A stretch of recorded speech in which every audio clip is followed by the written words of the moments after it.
Greetings and welcome to this 21st day of September 2022, the third decade of the 21st century.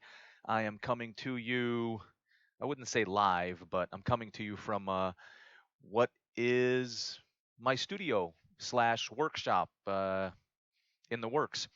I'm noticing that my camera seems to be a little bit twitchy, moving in kind of like slow mo.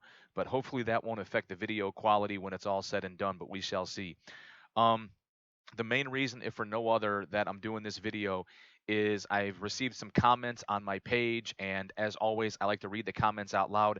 I like to respond and just put the feedback out there. It's also what I consider my way of showing respect to those who take the time to not only watch the video but comment. If you're new to my channel for any reason, um, the short preamble is this. I started this channel coming up on 2 years ago. Um, Majority of it had to do with a lack of trust in the media, and as other additional reasons are concerned, um, I felt as though the majority of us were probably somewhere in the purple versus, pick your team, shirts and skins, red, blue. So I thought most of us are probably more in the purple, and I thought that maybe with some discussion, we could find a way to, unite, so to speak. That being said, in the roughly 2 years I've been doing this video, I've only had a couple of followers that actually take the time to respond, and well, here they are. So this is my response video. So without further ado, first up, I have Stace Catalin out of Texas. I have no issue with Walker because being from Texas, JP's portrayal of Cordell is more like how the actual Texas Rangers behave. Stace, I'll take your word for that. Um, Never really been to Texas per se, other than passing through and then 2 weeks worth of training down in San Antonio. Plus, I know that with dealing with the loss of the wife's character, the character is going to be more of a mess and less of the badass. Actually, was aware of Nathan Fillion from his One Life to Live days. I was not. Of course, Two Guys and a Girl was a blast when he was on. Agree completely. After Firefly, I attempted to watch Drive, which was his next series. Yeah, that got like 7 episodes before it was canceled. I can't even find it anywhere to stream, rent, you name it. Uh, of course, he was on Buffy for like, what, 2 or 3 episodes? I followed him onto Castle and now The Rookie. Yeah, same here. The wife and I are on that trajectory. Uh, Being old enough now to still remember the originals, I know that the Knight Rider and Wonder Woman reboots just crashed. I'm hesitant to see the Quantum Leap reboot. So this is Stace responding to uh, the more nerdier side of this channel, where she and I geek out, get a little bit meta on certain entertainment properties. So, yeah, I noticed that they're trying to reboot Quantum Leap because it was a successful series. I know that they're using an Asian actor. Um, I don't know if he is a good actor. I don't know if it's going to be one of those where, as an Asian actor, he's constantly leaping into other than white people in circumstances where there's perceived racism or perceived societal racism, or whatever the phrase is. I don't know. I may check it out, Stace. It just goes back to what I've been saying. I'm concerned as to whether or not the agenda is the priority and the storytelling is secondary, and as a result, the storytelling sucks. Because the agenda has the priority and the product in question sucks. Um, as far as the Walker thing goes, not to repeat myself, my major issue, which is mine and mine alone, is that you're taking a franchise that exists solely because of Chuck Norris and his hand-to-hand combatives. So I think, and this is just my personal opinion, I think the series on its own could exist as a standalone series. Um, Even as a Texas Ranger, so that he can film in Texas and, potentially be closer to home. I think the problem is essentially trying to reboot a series, even if you're going in a different direction, which has a premises. And I think I apologize if I'm butchering this. I understand the impulse to try to go in a different direction. I understand the inclination to do that. I think the problem remains, in my personal estimation, is that you chose the wrong idea. Meaning, instead of Walker, maybe something else, a new name, or just Texas Ranger, or something to that effect. I think you're trying to capitalize on the legacy of Chuck Norris's Walker Texas Ranger and telling a completely different, 360-degree variant. And I think that in lies the problem where, you know, I was expecting somebody to have their shit together. I was expecting, Jared to, potentially, whoa, and just the way that the storytelling is, it's been very, I don't know, just, I don't know. Um, where I'm at right now with the series is he seems too much like Goofy from Disney, like gosh, and whether that represents Jared as a person individually, that's fine. I just, even though they were going to go and they were going to do their own thing, tell their own story, I think Jared could have been more emotionally or Walker could have been more emotionally put together. I understand trying to emphasize on the potential emotional damage of losing a spouse. It just, I think when you take the name and the existing franchise and then the story that exists now, I think that's where I'm having conflict. And in my mind, it makes sense. I just don't feel like I'm translating it into words very well. So I'm going to go ahead and move on from there. Uh, we have more stuff to respond to. So after that, we go into my more socio-political stuff, where my buddy over at Warden's Farm Beekeeping, I think Russell Brand is by far the best down the middle commentator. For a comedian who has gone into his channel speaking about the English government and the American government and all the others and views that today's media will never do, his views on the Ukraine war and how America's funding it and not wanting it to end just creates another Afghanistan is spot on.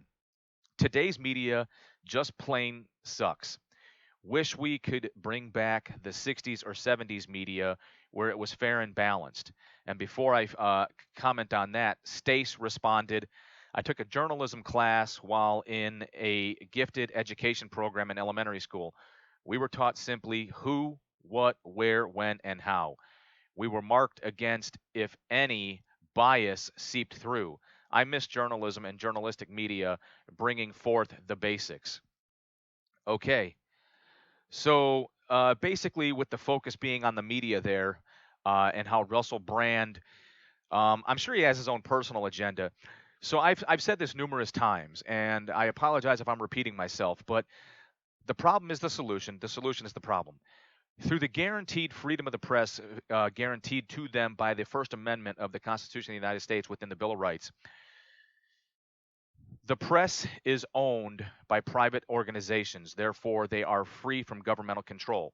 However, because they are owned by private institutions, private conglomerates, private investors, that's not to say they still can't have their own personal socio-political agenda.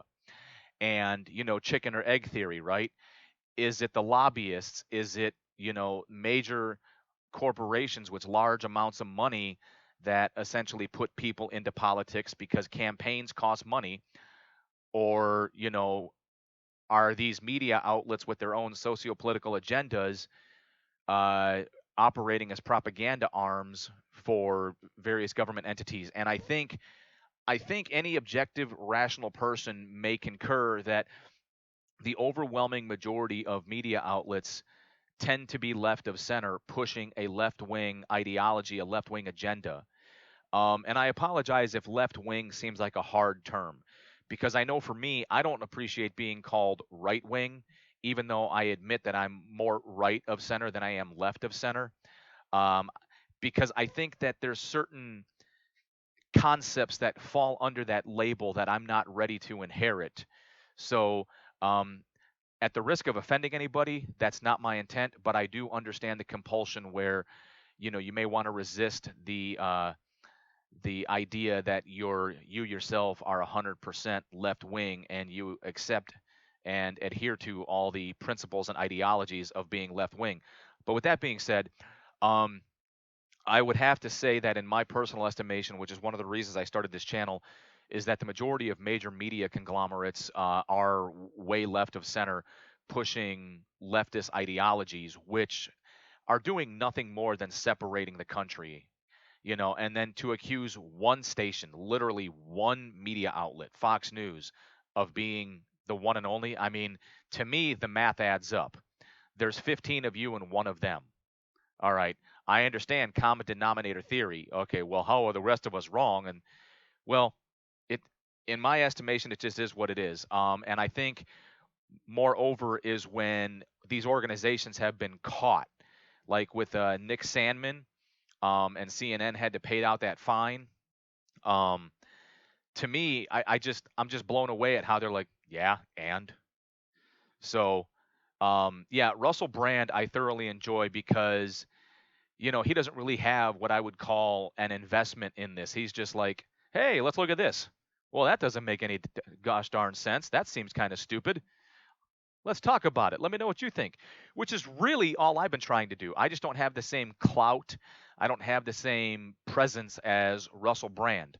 Uh, but I thoroughly enjoy his channel because, he seems to be as far down the center as possible. And again, to try to close out the whole media thing, um, because I think the media has been at risk of pushing an agenda and an ideology, I no longer feel as though they are objective. The simply put, who, what, where, when, why, and how, right? Like Stace had said, I think it's more of, sticking to that principle as a foundation: who, what, where, when, why, and how, but selectively editing, selectively twisting and contorting the information to suit their agenda.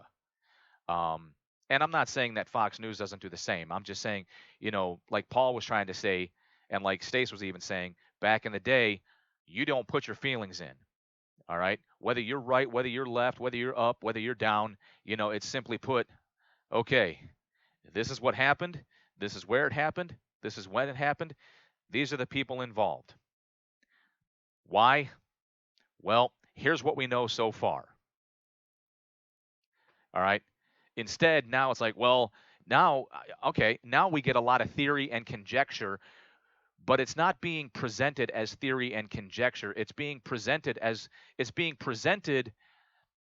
under the plausible deniability of theory and conjecture, but it's also being presented in a manner where people are listening as though it's not theory and conjecture.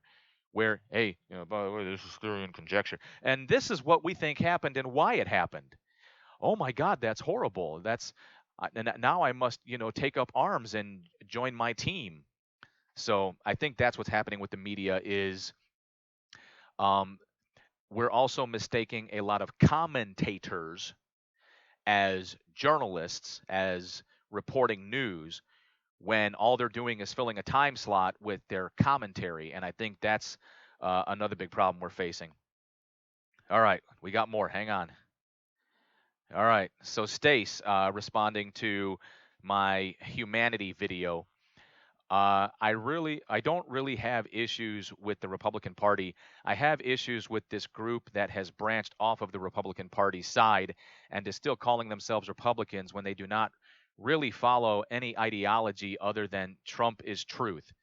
I enjoy discussing differences of opinion because it really forces me to think, but I'm getting bombarded like name calling. Thanks, Mom. So let me comment on that. Stace basically provided me with paragraphs as individual thoughts, so I'm going to respond to each one. I don't approve of the whole name calling. I'm pretty sure my daughter and I differ in opinion on several issues, and she's only 17. And those differences may continue to grow. But she's still my daughter, and I love her nonetheless. Um, to me, this is a classic case of what's known as identity politics, where, and Stace, I apologize in advance for offering my opinion on this, but it sounds to me as though your mom is basically playing the identity politics game, where she's basically stating that your character and your ethics and ethos is summed up by your votes or your political ideologies, and therefore, if she disagrees, then she disagrees with you as a person and your character. Again, I'm only interpreting your words. I'm not stating that, like, that has to be hammered down in a nice fine piece of stone and polished and it's there for eternity. But that's kind of what I'm getting out of what you're saying. And that's part of the reason I started this channel, is because of these divisive views and these divisive stances and this identity politics, where it's like, well, my daughter's on team blue and therefore and I was also talking to my therapist about this the other day, a couple of weeks ago, and I'm going to try to recall my memory as best as possible, but I'm probably going to butcher it anyways, because that's what I do. I try to recall things and then I can't do it as well as I used to. It was something to the effect of, give me a minute here. So, um, even though these weird splinter groups have identified themselves with a political party or whatnot, like just because white supremacists may have identified or aligned themselves with Republicans doesn't mean Republicans are white supremacists. And I think that's very difficult to keep in mind, is we also have to watch how the bigger entity responds to the smaller entity. So again, this goes back to my whole channel theory, right?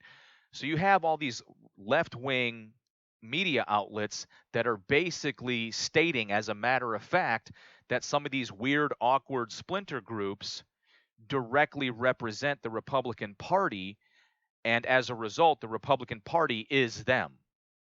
And quite frankly, to be fair and honest, I think the same is happening on the other side. I think the thing we have to pay attention to is how the other side is, how the sides react. Does the Republican Party accept with open arms, yes, white supremacists, come, this is your safe haven, or Nazis, or whatever people like to throw out there as adjectives and descriptive terms?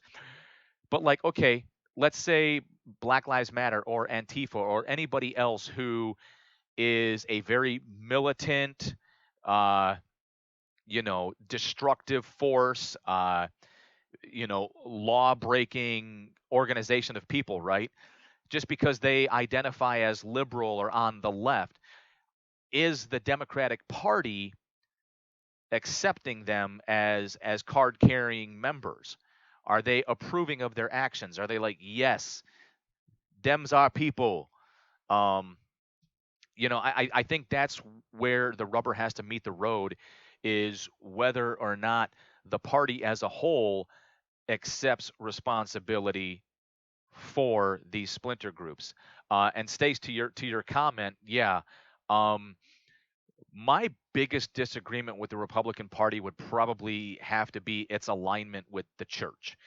I don't have a problem with people of faith. I believe a lot of good can come from people of faith, people who go to church and whatnot. But I think you have to maintain a level of separation, because not everybody believes. Not everybody shares the same belief or believes at all. But politically, they may have some of the same similar views, like limited government, so on and so forth. So, um, at the risk of rambling and babbling, I get what you're saying as far as splinter groups that are aligning themselves with the Republican Party. I just think we both have to be very careful as to whether or not the Republican Party or the Democratic Party is saying, yes, yes, those are our people. We accept them. We sponsor them, whatever the case may be. But there's more. Okay. Um, I agree on the new parties. We also need more people to think in a devil's advocate mind frame, so that they can attempt to see from a different perspective.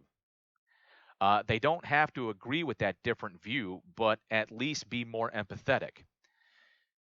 These are huge steps forward. Okay, hang on.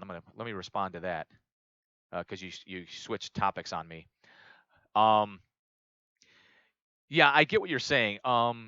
Depending on how one quantifies devil's advocate, um, I understand what you're trying to say, as in look at all the different sides.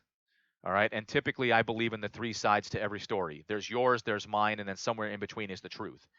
All right. And usually, only somebody who's objectively removed, who doesn't have any investment in your side or my side, has a better opportunity to see the truth.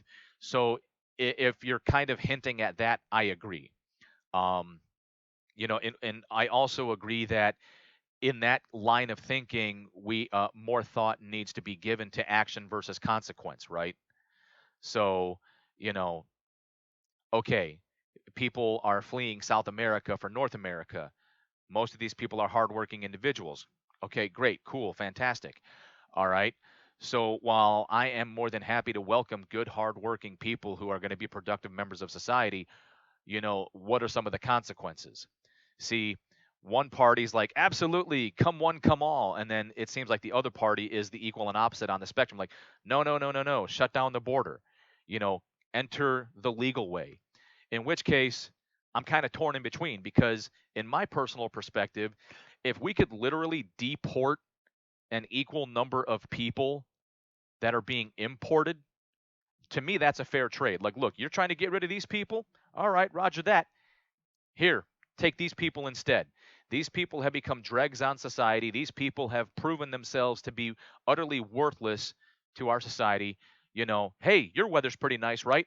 Tell you what, let's clean up the homeless population and send everybody who's homeless down there. All right, because at least if they're not productive members of society, then all the people you're sending to us, if the 90% of them are productive, we'll keep them. But I understand this may be a very harsh view, but my point being the same is for every action, there's an equal and opposite reaction. And I think you're right. We need to have people that are more open to finding a solution that meets in the middle as closely as possible versus no, it's all left or it's all right. So I agree in that sense. So now you change lanes on me and we go in a different direction. Uh, these are huge steps forward on the trans issue and the pronoun issue than previous times. Most people I know that are trans and or more gender fluid, non-binary people that are more defined by their pronouns. They are more than willing to teach more, be more understanding of those that might say the wrong pronoun or simply have questions. Since I came to my identity discovery late in life, my pronouns are she, they. I know that I present more feminine than masculine. These issues, identities, etc., are evolving. I'm sorry that you still feel that it is being forced. I view it as more information is out there, and therefore more people are understanding themselves and understanding circumstances. I still do not know. Okay, so you changed up the subject there. Stace, I think you have reached the conclusion that my intentions are not to offend, that we may differ on certain subjects. And I apologize if there was a miscommunication. Um, I think this combines several different issues, and one of them is yes, I understand acceptance and understanding, or the willingness to at least try to understand, as long as it's reciprocated equally on the opposite side, which is okay. I understand this is important to you. I understand this has value to you, as long as you can understand that you're attempting in some way, shape, or form, good, bad, or indifferent, to tell me I have to completely and utterly change 46 years worth of living, 46 years worth of creating pathways in my mind. And I don't want it to sound combative, and I apologize if it does sound combative, like, how dare you? That's not my intent at all. I guess more importantly, what I'm trying to say is, as a purely hypothetical, since we've never really met each other and engaged with one another, let's just assume, for instance, that on the subject of pronouns, right? Um, if for some reason, all right, you is a pronoun, But if for some reason at the end of an engagement, it was, all right, well, you have a good day, ma'am. Thank you for meeting with me, ma'am. Um, I would like to think you're not of the mindset where you're constantly on guard looking for reasons to be offended so that you can instantly jump into action and become both the victim and the hero at the same time. And I think that's what's become problematic in our society is I understand that certain issues are important to certain people, all right? And they may not hold the same value to others. I understand that. I consider myself relatively rational. I can wrap my head around that. I think the problem is the demand for acceptance. I agree with what you're saying. The opening the door to exploration, exploring different methods of identity. Um, I don't know that I agree with it 100%, but I understand what you're attempting to say. I don't know why my nose always itches whenever I got to do these videos, and it's always like right here. Um, to me, I reconcile that it's important to some people. It's not important to me. And I don't mean that offensively. I just try to find good, accurate comparisons, as in, hey, you're a Methodist. Cool. What are you? I don't go to church. I don't believe. Okay, good for you. And equally, good for you. Well, you have a blessed day. Thank you. You have a day. And as long as there's civility and humanity, which is what that video was based on, I don't see why we can't act that way. But I feel like, as far as combining other issues, I feel as though the internet is a great place to find the extremists of individuals who represent a very, very small minority of individuals that are of the mindset at any and all cost, they have to find offense in just everyday casual engagements and to call them out so that they're both the victim and the hero at the same time. And I think that is problematic. And I don't think that's a good way to move forward. And, I that's just what I feel about the subject. And I fall victim to it as well when I see these, when I'm presented with these videos of people explaining this, that, or the other, like teachers, like, what am I supposed to do when my kindergartner comes up to me and asks me what kind of sexual position I prefer? I've had to reach the point where I'm like, you know what? Let's say there's 100,000 kindergarten teachers out there. What is the actual percentage of kindergarten teachers who are legitimately entertaining questions from a 5, possibly even a 6-year-old pertaining to their sexual preference, who they're married to? I mean, I can't think of any reason why I had to know anything personal about my teachers. And I also can't think of any reasons why my teachers felt the need to discuss anything personal with us beyond that of casual. Like maybe in the morning, if it was your first class of the day, good morning, everybody. How's, blah, blah, blah. What's your weekend? How, blah, blah, blah. I get it. In which case, if you're a woman who says my wife, or if you're a man who says my husband, whatever. I think most of us are like beyond that. Like, yeah, cool. You and your spouse. Um, and the whole drag thing, which my limited understanding, and so far the internet has not done anything to um, lessen my thoughts on the subject, is first and foremost, drag, in my opinion, goes back to a little tongue in cheek. Whether you're full on gay dressing up in drag, whether you're gay slash trans dressing up in drag, drag was also performance art. And as such, it was risque, it was burlesque, so on and so forth. So I feel as though on that particular subject, there is a time and a place. And I think once again, the people that are entertaining this are an extremely rare minority, but the internet is great for taking something micro and making it macro. And all I can say on that, and I'm not trying to be combative, is time, place, and appropriate audience. Okay. I think there's a time and a place and appropriate audience setting for any number of topics, including but not limited to drag. And then I've also seen these extremely rare circumstances, and I don't know how popular they are, where you're teaching certain sexual content at an age that may not be considered appropriate. And I think we used to have this level of understanding within society where we understand kids may hear, see, and learn things on the street.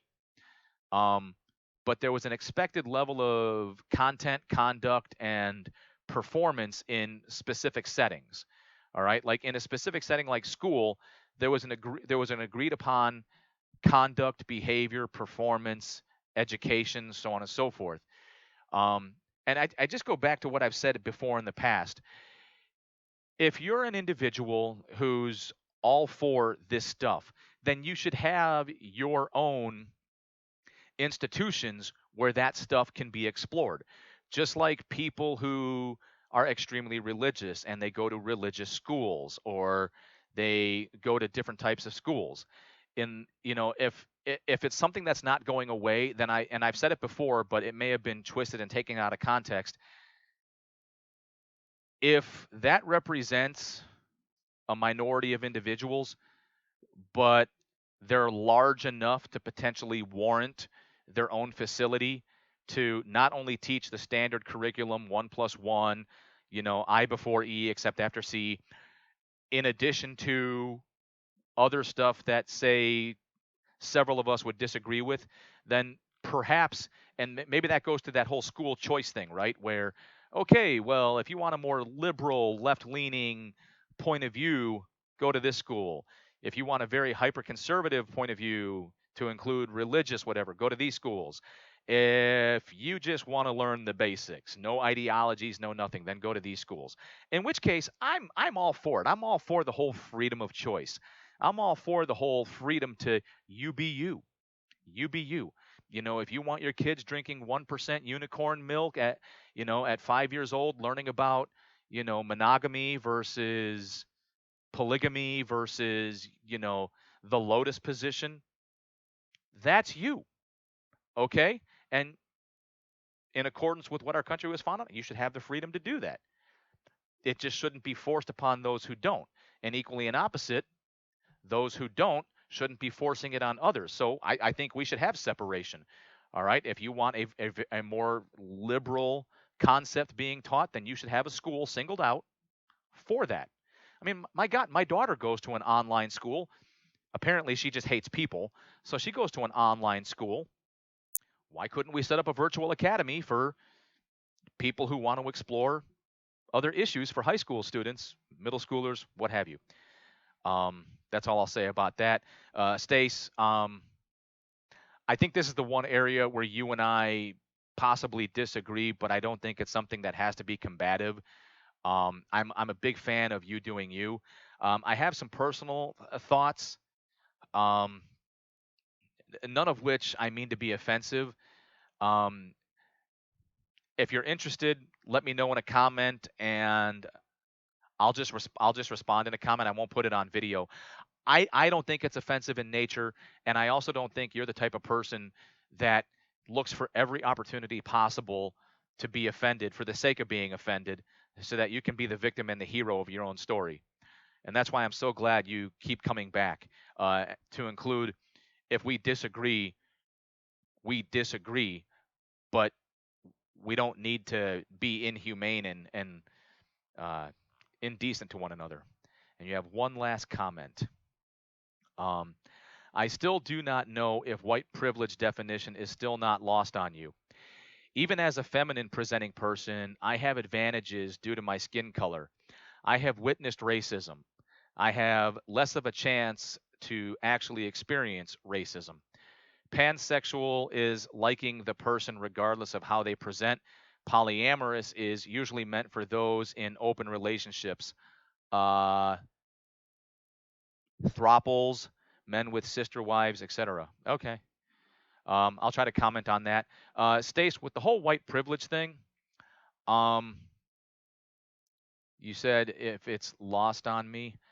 I I think what I disagree with is the nationwide concept of white privilege that as a virtue of being born less melanated like myself, more European in present like myself, that there is this automatic privilege one receives.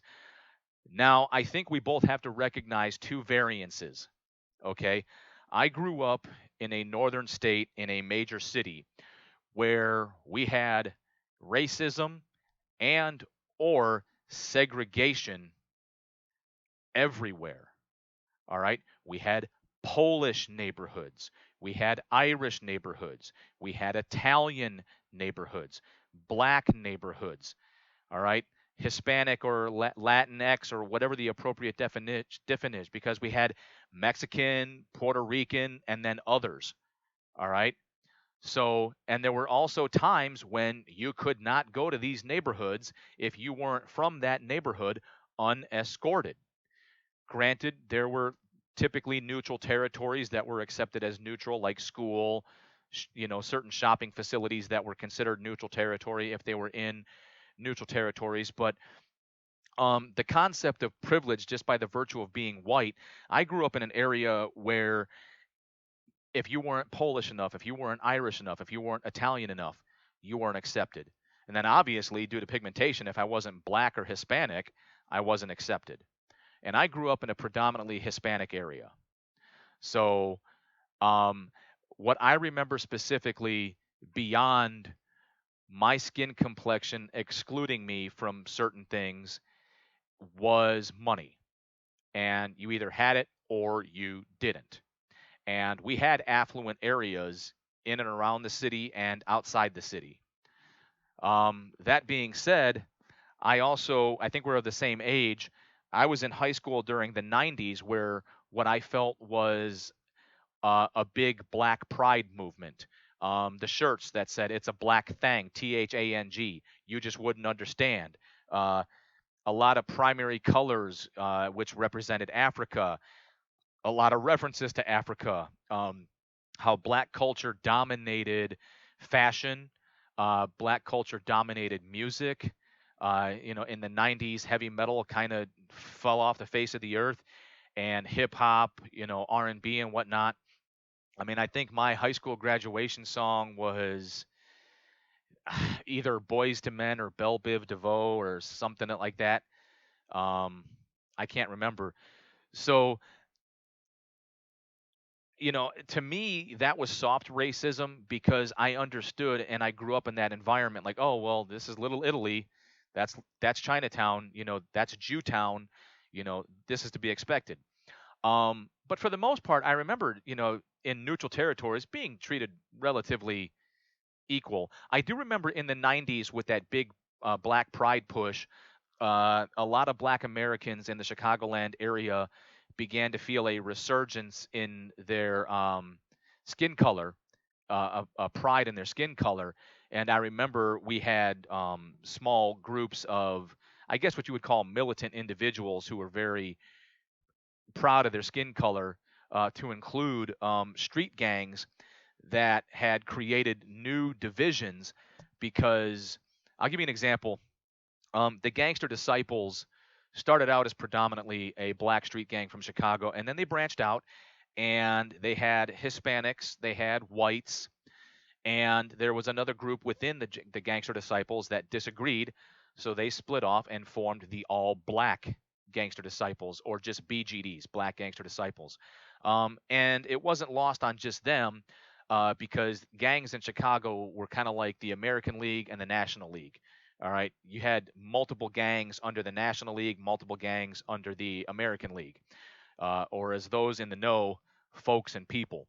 Um, Same thing with like Vice Lords, Blackstones. Blackstones were specifically isolated. They were a black only gang, and they were adamant about that. And I do believe, thanks to Jeff Ford, they had most of them had converted over to Islam. I remember the surgence of Malcolm X, Malcolm X shirts everywhere. Um, and then when I joined the Marine Corps, I found a whole new kind of racism. I met white guys that were born like in the deep South that were very racist. I met black guys that were from the deep South that were very racist, probably because they were descendants of Jim Crow, descendants of slaves, maybe. So when I joined the Marine Corps, that was, as somebody who was relatively neutral growing up, that's when I experienced people who lived with active racism on a daily basis, and that became ingrained in their personality, and they were having a very difficult time assimilating because the Marine Corps doesn't allow you to segregate. All the way back to the 90s, the Marine Corps didn't allow you to segregate. Now, individuals segregated on their own when they went out on libo. All right, regardless of what platoon you were in, if you had something in common, like you're both from Georgia or whatever the case may be, um, people would form their own social groups with inside the unit, because likes like, birds of a feather flock together. Um, as far as I think the term you're using, institutionalized racism, um, I'm not necessarily a believer. I believe in certain circumstances, in certain areas of the United States, anybody's individual pigmentation could potentially provide benefit. All right. Um, and I think a lot of people don't like to pay attention to that, perhaps because numerically speaking, when you do it individual based, white on yellow, white on black, white on brown, white on red, the numbers are always higher for the whites. Um, I just remember growing up where the only privilege anybody had was athletic, academic, or financial. If and it's because of that in my experiences, it's one of the reasons I joined the military. All right, the military was the great equalizer. All right, we were all equally worthless in boot camp. We were all equally exposed to the same opportunities. Some people thrived, some people didn't. All right. Then I went to combat 5 separate times. Let me tell you, the enemy didn't discriminate. All right. The enemy didn't have separate bullets in their magazine. Well, these are the white bullets. All right. These are specifically designed to target white people. These, on the other hand, are even better. They're specifically designed to target anything other than white. That wasn't the case. Um, inside the wire, rank may have had privileges. Outside the wire, everybody was fair game to the enemy. So the sum total of my life experiences do not support the concept of white privilege.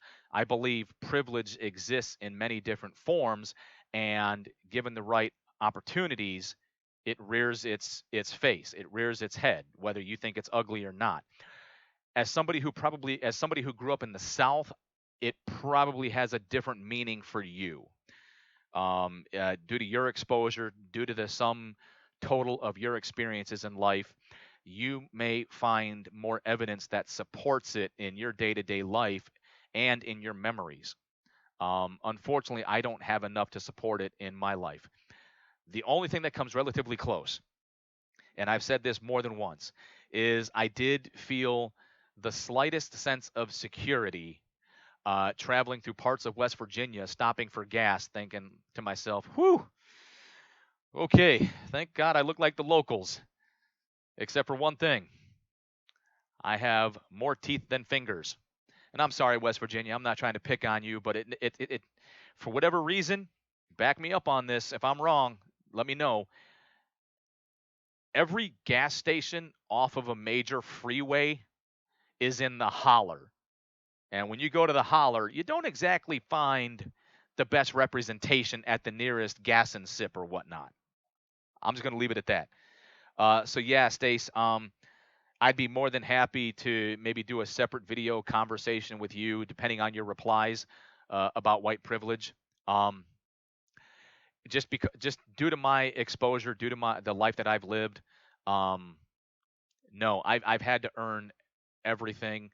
You know, I've never gotten out of trouble because of my skin color. I've never benefited because of my skin color. Everything comes down to my individual performance and what I put out. Uh, that's all I have to say about that. And then on those sexual issues, Yeah, I think you're responding to my comments about my friend's daughter. Um, my therapist said that as we get older, our pathways become more fixed. They're very flexible when we're young, but then they become more fixed. Our synaptic gaps become more rigid. And, perhaps that's the case. To me, there's heterosexual, homosexual, bisexual. To me, that's simple enough. I don't know that we need any more. There's monogamy, there's polygamy. All right. Um, to me, those were satisfactory. I didn't think we needed any more. But, the one thing I've learned is we have a natural resistance towards labels for no other reason than we have a natural resistance towards labels, myself included. And I think what happens is when the label itself is not satisfactory to the individual, but conversely, we also like labels. We just like to do it ourselves. I think what happens is if a pre established label does not satisfy the emotional requirements of an individual, then they come up with others. Um, and that's all I'll say about that because, again, I understand that certain topics are very sensitive to you, whether it's because of things going on with your family, whatnot. So I don't want to push any buttons at the risk of offending because obviously no offense is intended. It's just one of those things where I enjoy the fact that on certain topics you and I can disagree and yet still maintain a sense of decorum and civility, which I think is what this world needs more of. At least, if nothing else, it's what our society needs more of, you know. So that's important to you. Cool. Not as important to me. I just don't need to shit all over it. Oh, and you don't need to shit all over me because I don't value it the same as you do. To me, that's terribly simple. I think it takes way more effort to be negative and derogatory towards somebody, but that's just me. And that's 46 minutes, going on 47. So I'm going to close it out. If you're new, here's the deal. If you made it this far, good on you. I don't care if you like, I don't care if you dislike, I don't care if you hit the notification bell. I'm just interested in sparking conversations. So I'm only interested in the comments. If you leave a comment, I promise I will read, react, and respond to it. And if you do, I appreciate it. You're awesome. Till next time.